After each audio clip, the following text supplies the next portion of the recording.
Today I'm in Miami, and I'm going to visit Judy. She settled here recently after many years spent in Venezuela. Welcome. Hi, Judy. How are you? Hey, beautiful.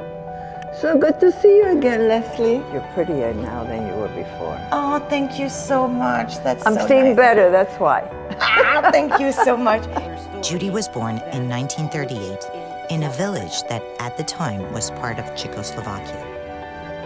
Judy lived just a few brief years in comfort in a well-off family, but soon her father was called into the army. To this day, what really happened to him remains a mystery. My mother was always waiting for him to come back from the army.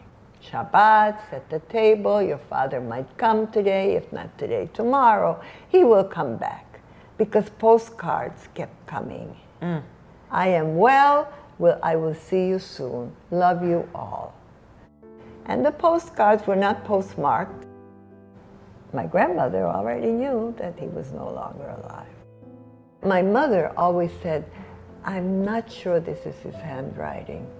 But she was so happy to get that postcard. And I imagine this is why my grandmother didn't tell her about the loss of her husband.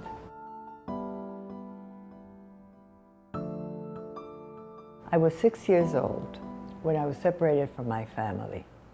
They decided that in Budapest I would be safer and that I would go on this train ride to Budapest with Mrs. Varia. This is the lady that took me from Berehove to hide me. I'm supposed to obey her. She coached me on the way to the train station that your name now is Haidu Katalin. And I'm not Judy anymore. And at first, I thought it was a game. And I was thinking to myself, why is this woman lying to me? My grandmother, my mother never lied to me, but they never told me there was a war. What Judy didn't know at that time was that her entire family had been deported and murdered just days after her departure. Judy was hidden in a convent.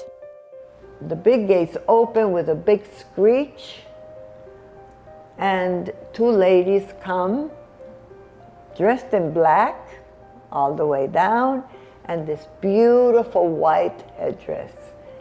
I don't know what a nun is. I found out later. Yeah. They don't touch you, they don't kiss you, they don't hug you. They're disciplinarians, and they receive me with kindness in their eyes. They escort me, two of them escort me inside. Everything is dark, strange. I don't see anybody. And Mrs. Variash is off. First of all, I was very impressed and very scared because at the entrance, when we walked in, was this large wooden cross. I didn't know what a cross was. And this poor man hanging from that cross. And I said to myself, why is he bleeding? Why is he hanging there with a nail on his hands? Why is that happening? And I was scared. I said, is this what happens when you're bad? Life in the convent, I don't know how long I was in there, but it turned out I had to do the first communion. I was a rebel. I was not happy in there, even though I tried to find solace through the stories of Jesus Christ. And I heard from a nun that he was Jewish. Mm-hmm. So all of a sudden, he was my friend. Yeah, you had something in common. Well, yes, because I did remember that I was Jewish. We had visitors every Sunday, and we put up a pageant for the parents that came in.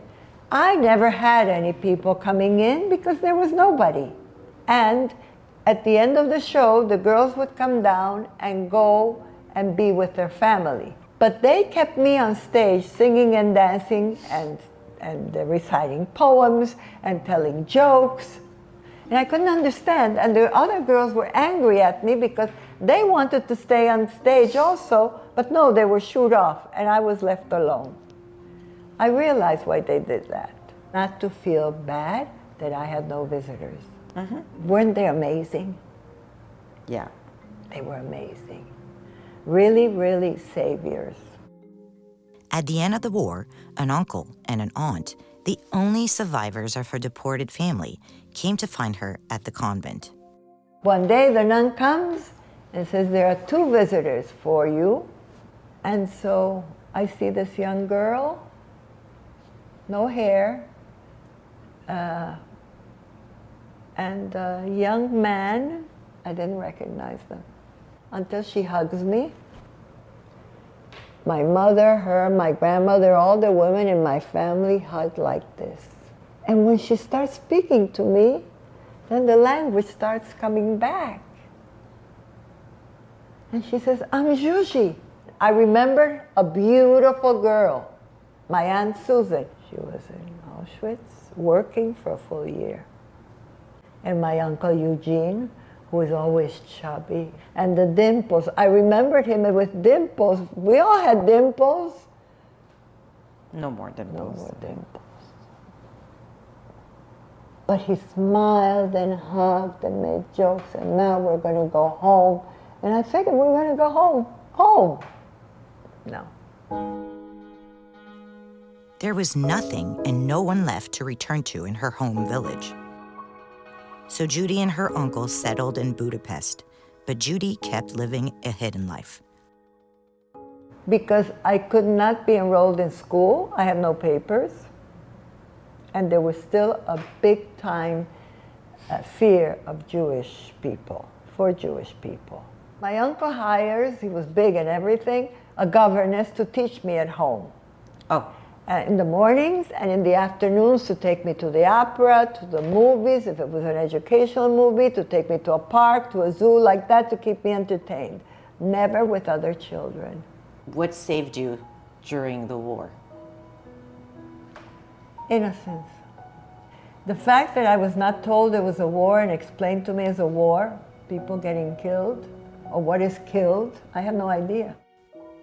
A few years after the war, the last survivors of her family made the decision to leave Europe, the continent that had taken everything from them. Venezuela agreed to take them in. That's where Judy grew up and where she built a life and started a family of her own. I never spoke about any of my experiences to anybody until I came here 7 years ago. So you remained silent for 70-something years? Actually, 70-some-odd years. Now, why? Because there was nobody to confer to what really happened. I don't have dates. I don't have places. I have recollections. But I have no proof. In order to justify my situation, 5 years ago, I contacted the claims conference, and I wrote them my story. It took them 9 months to consult with Germany, and you know all the archives are there, and it came back with a number of a survivor. They found it. Wow. I didn't even know I was a survivor. I just knew I was alone. I didn't even manage the word orphan. So I was just alone. That was it. This is me. All right. Oh, my hug to you. Thank you so much. You're an angel. You're such a great professional. Thank you very much, Bless Judy. you. Thank you, Judy. Bye, my Thank you. darling. I Thank love you. Me too. Thank you.